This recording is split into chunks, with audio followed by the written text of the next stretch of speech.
Bonjour à tous et bienvenue dans le podcast de Apprends et parle. Je suis Amandine et je suis professeure de français. J'enseigne le français aux non-francophones depuis 6 ans. Bonjour à tous et bienvenue dans ce nouveau podcast, épisode numéro 4 de cette émission. Dans ce nouveau podcast, parlons des jours fériés en France, leur origine et leur célébration. D'abord, voyons ce qu'est un jour férié. Un jour férié est un jour off, comme on peut dire. Un jour où normalement on ne travaille pas. On célèbre quelque chose, généralement une célébration religieuse ou historique. Si on mentionne un jour férié, on doit obligatoirement mentionner une expression française qui s'appelle faire le pont. Faire le pont, traduite littéralement par to make the bridge en anglais, ça veut dire que si un jour férié, par exemple, tombe un vendredi ou un lundi, les gens vont faire le pont, donc étendre leur week-end.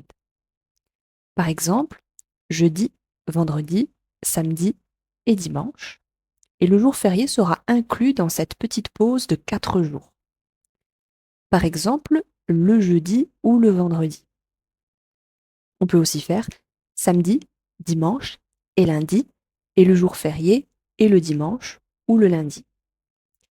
Les Français sont des adeptes de cette façon de faire le pont. En général, on ne manque pas une occasion de faire le pont. Voyons chaque mois de l'année et commençons par le mois de janvier. En janvier, il y a un jour férié, le jour de l'an, le 1er janvier. Le jour de l'an marque la transition d'une année à l'autre et on célèbre le premier jour de l'année. En général, pour la célébration, il y a un repas de fête, des feux d'artifice et des résolutions pour la nouvelle année. C'est davantage une fête pour les amis que pour la famille, contrairement à Noël, qui sera plus axé sur vraiment la réunion de famille en général, avec les parents, les grands-parents, les petits-enfants, et peut-être le reste de la famille, comme les cousins, le beau-fils, la belle-fille, etc. En février, il n'y a rien. Officiellement, on a la Saint-Valentin, mais ça ne s'arrête pas juste à la France et ce n'est pas un jour férié pour nous. Donc en février, pas de jour férié, rien à célébrer au niveau national, rien du tout. Pareil en mars, rien du tout officiellement, pas de jour férié pour les Français. En avril, nous avons le lundi de Pâques. C'est une date variable et en 2025, ce sera le lundi 21 avril et c'est un jour férié en France. C'est une fête chrétienne, c'est la résurrection de Jésus-Christ.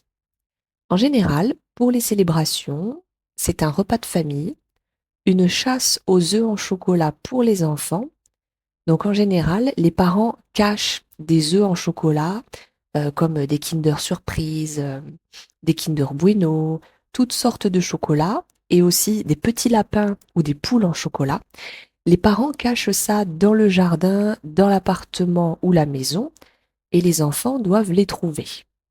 Donc ça occupe les enfants pendant un petit moment, et les parents sont parfois très inventifs avec les cachettes.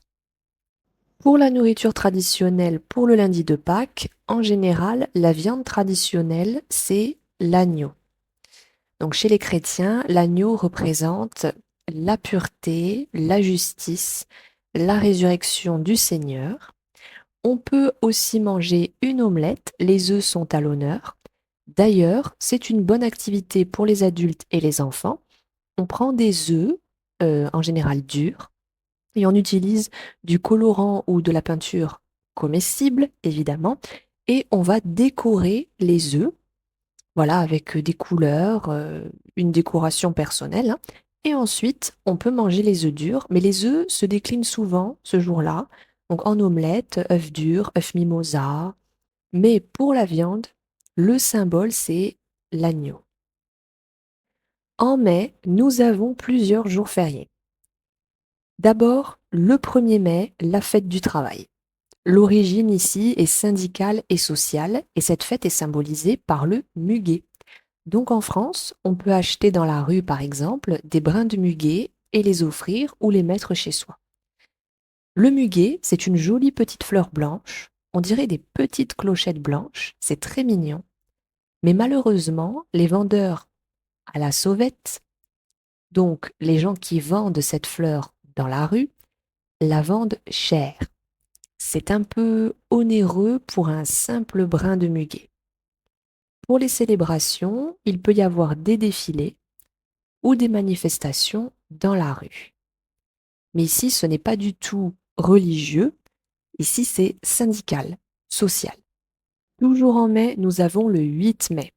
Alors ici, c'est une origine historique et militaire, puisqu'il s'agit de la victoire 1945, donc la victoire de la Seconde Guerre mondiale en Europe. C'est une fête patriotique. En général, il y a des dépôts de gerbes. C'est quoi une gerbe? C'est une couronne de fleurs, une couronne mortuaire, et en général, les militaires et les gradés de l'armée organisent des cérémonies pour rendre hommage aux morts de la Seconde Guerre mondiale et pour ne pas oublier leur courage et leur victoire pour la France. Et toujours en mai, il y a l'Ascension, une autre fête religieuse à date variable, c'est-à-dire 40 jours après Pâques. Donc cette année, ce sera le 29 mai 2025. Ici, nous avons une fête chrétienne. En effet, cette célébration marque la dernière rencontre de Jésus avec ses disciples après sa résurrection, ainsi que son élévation au ciel. En juin, nous avons le lundi de Pentecôte, ici encore, fête religieuse chrétienne. Ça fait suite à l'Ascension et à Pâques. Cette fois, il s'agit de commémorer, de célébrer la descente de l'Esprit Saint sur les apôtres, le 50e jour à partir de Pâques. Donc là, c'est plus complexe à expliquer, je pense, mais retenez que c'est chrétien. C'est une date mobile, ici aussi, en général entre le 10 mai et le 13 juin, et cette année, ce sera le 9 juin 2025. En juillet, nous avons une grosse célébration nationale, la Nation française, ma fête préférée, le 14 juillet. Le 14 juillet, c'est historique. La prise de la Bastille, la Révolution française de 1789, la chute de la royauté en France. C'est la fête nationale française. On célèbre donc les valeurs révolutionnaires et l'unité nationale. Ce jour-là, en général, nous avons dans chaque ville de France des défilés militaires, des feux d'artifice, des bals populaires, et bien sûr, à Paris, sur les Champs-Élysées, il y a un grand défilé avec un grand reportage en direct à la télévision et la participation du président de la République. C'est diffusé toute la matinée à la télé sur toutes les chaînes françaises. En général, le défilé commence vers 9 heures ou 10 heures du matin. Et à Paris, bien sûr, il est très complet. Vous avez l'armée de l'air, l'armée de terre, les défilés sur les chevaux, avec la cavalerie de la garde républicaine, les chars, les voitures, les armes, les avions, absolument tout est montré et détaillé. C'est très intéressant. Et le soir, vers 22 heures ou 22h30, quand la nuit commence à tomber, un grand feu d'artifice. En août, nous avons l'Assomption, le 15 août. Cette fois-ci, on retourne sur une fête religieuse, mais pour la Vierge Marie cette fois. Il s'agit de la célébration de l'Assomption de la Vierge Marie. C'est la montée au ciel, l'élévation au ciel de la Vierge Marie après sa mort.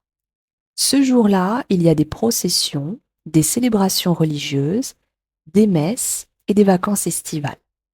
C'est un jour férié, mais pour les enfants et les étudiants, pas vraiment, puisque ça tombe en août, donc c'est déjà les vacances d'été. En septembre et en octobre, nous n'avons pas de jour officiellement férié. Il peut y avoir des célébrations religieuses ou saintes, mais rien d'officiel, rien d'historique, rien de férié. On travaille, mais notons toutefois Halloween. Ensuite, en novembre, une fois de plus, une fête religieuse. La Toussaint, le 1er novembre, Donc le lendemain d'Halloween, qui a lieu le 31 octobre, on fête la Toussaint pour célébrer tous les saints et tous les défunts, donc toutes les personnes décédées. Donc en général, ce jour-là, les gens vont au cimetière pour déposer des fleurs sur les tombes de leur famille, de leurs proches. Et devant les cimetières, on vend des fleurs. En général, la fleur qui représente la Toussaint et qui est le plus vendue, c'est le chrysanthème. Donc c'est une fleur a priori colorée pour l'occasion. Toujours en novembre, nous avons le 11 novembre. On célèbre l'armistice 1918, la fin de la Première Guerre mondiale. Là encore, cérémonie commémorative, minute de silence. Ici, c'est historique et militaire. Et pour terminer l'année, en décembre, nous avons Noël le 25 décembre, la célébration de la naissance du Christ. J'ai dit précédemment que ma célébration préférée était le 14 juillet, la fête nationale, mais j'adore aussi Noël. Pas pour l'aspect religieux, mais plutôt l'ambiance de Noël qui dure tout le mois de décembre. La musique, les activités, la patinoire, les chocolats chauds, les lumières, les décorations, le sapin de Noël à décorer à la maison, les cadeaux, la bonne humeur ambiante. On sent vraiment une effervescence globale et partagée par tous, qu'on soit chrétien ou pas. Noël et son atmosphère touchent tout le monde. Donc ici, pour la célébration, c'est partout dans le monde, je pense, la même chose. Repas de Noël en famille, en général, échange de cadeaux, foie gras, champagne, petits toasts, bûches de Noël, films de Noël à la télé, comme chaque année, messe de minuit à l'église, etc. C'est Noël. Voilà, nous avons parcouru les 12 mois de l'année et tous les jours fériés en France. Notez qu'il existe des célébrations sans jours fériés, des célébrations saintes ou des petites choses religieuses, mais là, c'est vraiment la liste officielle des jours fériés pour tous les Français. Et en général, ces jours-là, on ne travaille pas. Vous voyez quand même que nous avons deux catégories principales. Les fêtes historiques, donc en rapport en général avec la guerre, la commémoration, l'image de la France d'un point de vue militaire, les victoires, les défaites, les personnes mortes pour l'honneur du pays, et des fêtes religieuses, chrétiennes, qui sont ancrées en France depuis des générations. Tous les Français ne sont pas spécialement chrétiens, mais une grosse partie de la population quand même, donc c'est divisé en deux groupes distincts. Je vous remercie d'avoir écouté ce podcast jusqu'au bout et j'espère que ces informations ont été utiles pour vous et vous ont apporté plus de précisions sur le jour férié, pourquoi ça existe et comment ça se passe dans la culture française. Merci aussi aux nouveaux abonnés ici sur Spotify. Un grand merci à vous tous et à très bientôt pour l'épisode 5 du podcast Apprends et parle. À bientôt. Au revoir tout le monde. Merci d'avoir écouté ce podcast. N'oubliez pas que vous pouvez me retrouver sur Instagram et YouTube pour plus de contenu sur le français et visiter mon site internet apprenetparle.com pour retrouver mes leçons en ligne, mes livres, mes articles et plus encore. Un grand merci et à très bientôt à tous sur Apprends et parle.